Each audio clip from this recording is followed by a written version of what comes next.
คุยกันจะบอกให้เข้าใจว่าอาการยังคงเขาไม่เรียกว่ากลัวเมียเขาต้องเรียกว่าให้เกียรติคนที่เรารักไม่ทำให้หึงไม่ทำให้ไม่สบายใจทำให้เมียยิ้มได้ในทุกๆวันจำเอาไว้ว่า happy wife happy life ท่องให้เป็นประจำมันทำให้เป็นนิสัยว่า happy wife happy life จำไว้ว่าเมียถูกเสมอแล้วจะสบายใจลาลาลาลาลาลา กึกกัก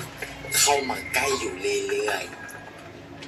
ๆในที่สุดเจ้าของเสียงนั้นก็เผยร่างออกมาจากพุ่มไม้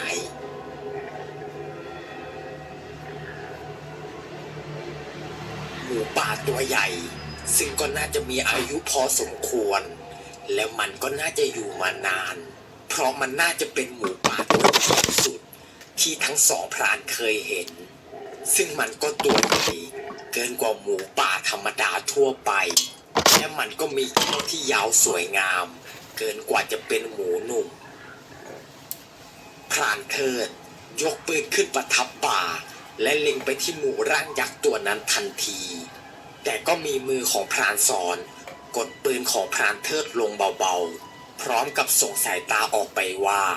รอให้มันเข้ามาใกล้กว่านี้ก่อน